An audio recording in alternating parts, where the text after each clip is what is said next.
Hello बच्चों, आज हम अपनी कक्षा 10वीं की पाठ्य पुस्तक स्पर्श भाग 2 के काव्य खंड का पाठ पढ़ेंगे। पर्वत प्रदेश में पावस। ये पाठ जो है सुमित्रानंदन पंत जी द्वारा लिखा गया है। तो सबसे पहले हम थोड़ा सा जीवन परिचय सुमित्रानंदन पंत जी का पढ़ेंगे। उसके बाद इस कविता के सार को पढ़ेंगे और फिर इसकी व्याख्या को हम समझेंगे। तो बच्चों, आप मेरे चैनल को सब्सक्राइब ज़रूर करिए ताकि आप तक ये वीडियो मेरी पहुँच सकें।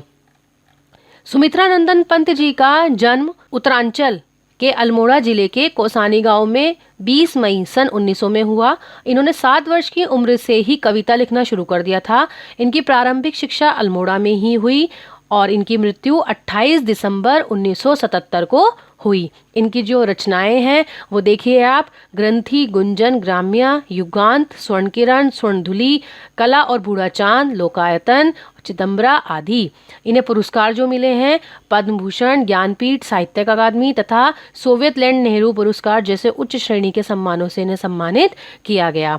तो बच्चों, ये थोड़ा सा ही मैंने जीवन परिचय आपको बताया है। तो अब इनके कविता के सार को, पर्वत प्रदेश में पावस की कविता के सार को समझते हैं। देखिए क्या कह रहे हैं इसमें सुमित्रानंदन पंत जी ने। प्रकृति का बड़ा ही सजीव चित्रण किया है। उनकी कविता को पढ़कर घर की 4 दीवारों के अंदर बैठा हुआ व्यक्ति भी किसी पर्वत की चोटी को महसूस कर सकता है। जिसने कभी पर्वत, वन, झरने आदि देखे, वो पंत जी की इस अद्भुत कविता के जरिए प्रकृति के मनमोहन रूप की कल्पना कर सकता है। प्रस्तुत कविता में कवि ने दूर दराज के प्राकृतिक श्रृंखलाओं तथा झरनों, वर्षा ऋतु तथा बादलों का वर्णन किया है, जिसे देखकर कोई भी व्यक्ति प्रकृति से प्यार कर बैठेगा। बच्चों, सुमित्रानंदन पंत जी प्रकृति के बहुत अच्छे कवि रहे। इन्होंने जितनी कविताएं अपनी लिखी हैं उसमें इन्होंने प्रकृति का ऐसा सजीव वर्णन किया है कि ऐसा लगता है कि मानो प्रकृति में कोई मानवीकरण आ गया हो, मतलब मानव जैसा प्रतीत होने लगता है। तो पर्वत प्रदेश में पावस जो कविता है उसमें भी इन्होंने यही बताया है कि जब वर्षा ऋतु का समय होता है तो पर्वतीय प्रदेश कैसा अपना रूप बदलता है। एक एक मिनट में, हर एक पल में कैसे वो रूप बदलता है, कैसे हमें जो है हमारे साथ खेल खेलते हैं इंद्र भगवान। तो ये इस कविता के माध्यम से आपको पता चलेगा। इसकी व्याख्या देखिए: पावस ऋतु थी पर्वत प्रदेश, पल पल परिवर्तित प्रकृति वेश। पावस ऋतु का मतलब वर्षा ऋतु का समय था और परिवर्तित मतलब बदलना, प्रकृति वेश मतलब प्रकृति का रूप। तो सबसे पहले बच्चों संदर्भ में एक ही बता रही हूँ, सब में ऐसा ही लिखा जाएगा। जो इनकी व्याख्या है सब पैराग्राफ की, उसमें यही लिखा जाएगा। प्रस्तुत पंक्तियां हमारी पाठ्य पुस्तक स्पर्श भाग 2 के काव्य खंड के पाठ पर्वत प्रदेश में पावस से ली गई हैं, जो सुमित्रानंदन पंत जी द्वारा लिखी गई है। अब इसका भावार्थ देखिए।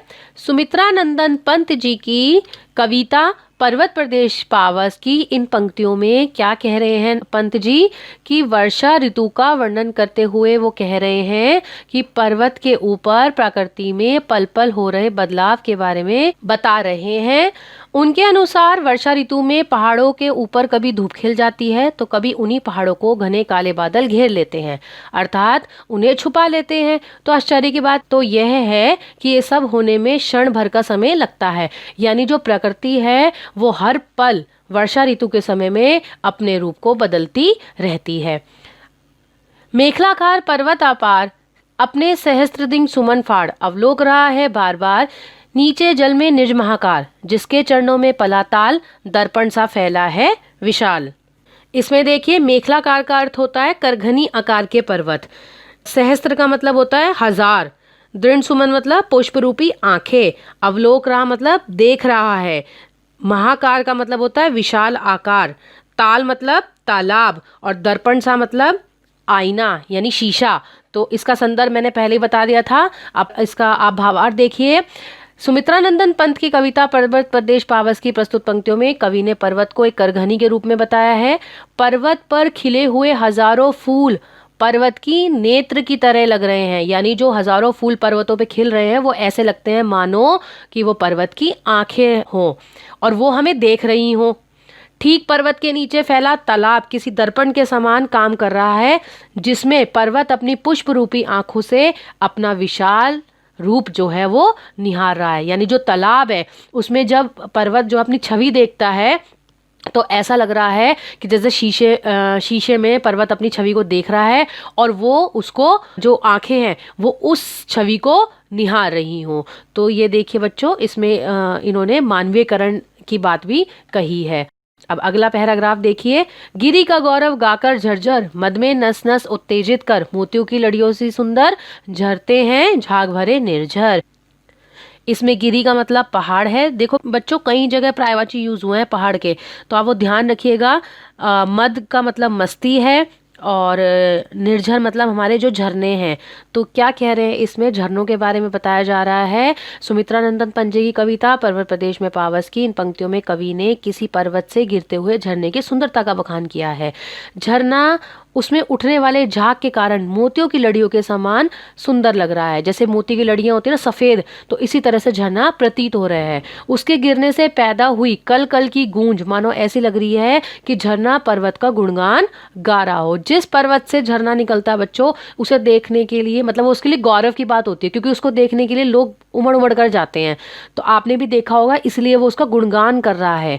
तो गिरते हुए झरने की ध्वनि को सुनकर लेखक की नस में मानो ऊर्जा का संचार होने लगता है। यानी वो खुशी होती है ना, एक मतलब एक आपको बहुत अच्छा लगता है, तो नस नस को उत्तेजित कर यानी नस नस में ऊर्जा का संचार होने लगता है।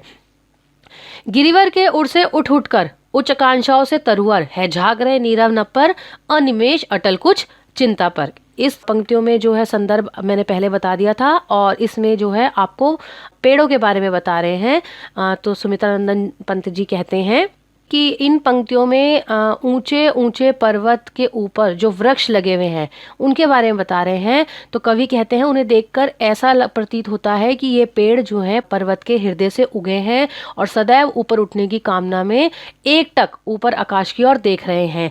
इसमें बच्चों जो उच्च आकांक्षाओं का मतलब होता है ऊंची उठने वाली कामना।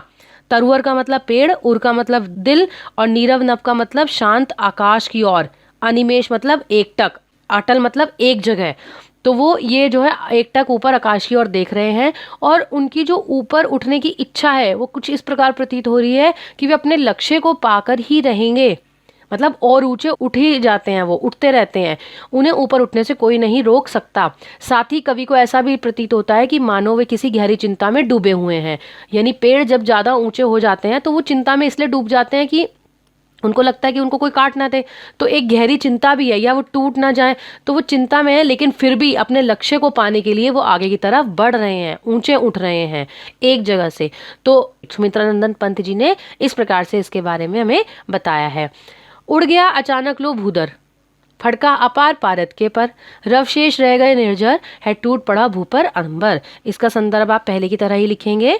भूदर का मतलब पहाड़ होता है, अपार पारद के पर का मतलब होता है जो पारे के समान धवल एवं चमकीला। आपने देखा होगा थर्मामीटर जो होता है उसमें एक चमकीली सी लाइन दिखाई देती है हमें, तो उसे पारा कहते हैं। मरकरी की जो लाइन होती है उसके समान बताया है इन्होंने इसमें। रवशेष मतलब कुछ भी शेष नहीं रह जाना, भू मतलब धरती, और अंबर मतलब आसमान, जैसे अंबर जो आसमान है वो धरती पर टूट पड़ा हो। तो आप देखिए इसमें क्या कह रहे हैं कवि। अचानक बदलते इस मौसम में जब आकाश में बादल छा जाते हैं तो पर्वत भी ढक जाते हैं। इसलिए कवि ने कहा है कि अचानक पर्वत अपने चमकीले पंख फड़फड़ाकर कहीं उड़ जाता है, यानी बिजली चमकती है और एकदम से कहीं गायब हो जाता है। तो अब वह कहीं नजर नहीं आ रहा। आपने देखा होगा पर्वतीय इलाकों में कई बार क्या होती है, बारिश होती है और बारिश होने के बाद अचानक से बादल आएंगे, खूब बिजली चमकेगी, लेकिन अचानक से वो गायब भी हो जाते हैं, लेकिन कई बार बारिश भी कर देते हैं। तो इस तरह का वर्णन इन्होंने जो है इस पंक्तियों में किया है। आगे कहते हैं कवि कि चारों ओर कुछ दिखाई नहीं दे रहा, सिर्फ झरने के गिरने की आवाज सुनाई दे रही है। ऐसा प्रतीत हो रहा है मानो आकाश जो है पृथ्वी पर आ गिरा हो। धस गए धरा में सबे शाल, उठ रहा धुआं जल गया ताल, यूं जलदयान में विचर विचर था इंद्र खेलता इंद्रजाल।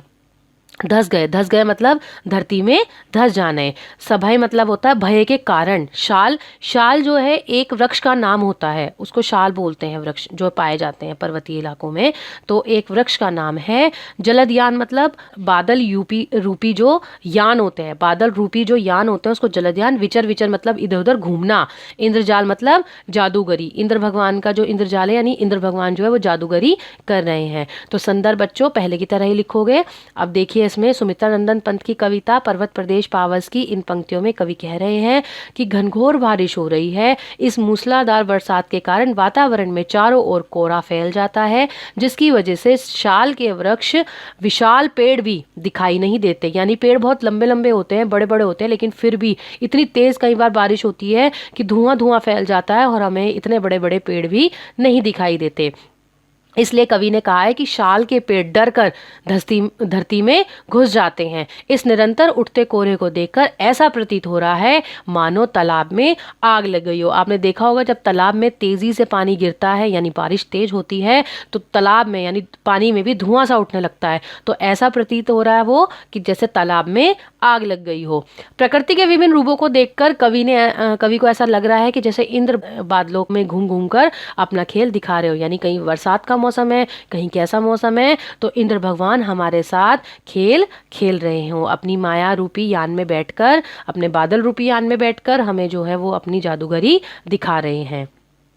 बच्चों, ये लास्ट वाली 2 लाइनें इस बोर्ड के एग्जाम के हिसाब से इंपॉर्टेंट भी होती हैं, कई बार ये पूछी भी जाती हैं। यो जलध्यान में विचर विचर था इंद्र खेलता इंद्रजाल, निम्न पंक्ति का भाव स्पष्ट कीजिए। तो आप ये वीडियो को ध्यान से सुने, समझें, मुझे कमेंट करके बताएं कि आपको ये समझ में आई। इस वीडियो को लाइक करें, शेयर करें, ताकि और बच्चों तक भी ये वीडियो पहुंच सके। धन्यवाद।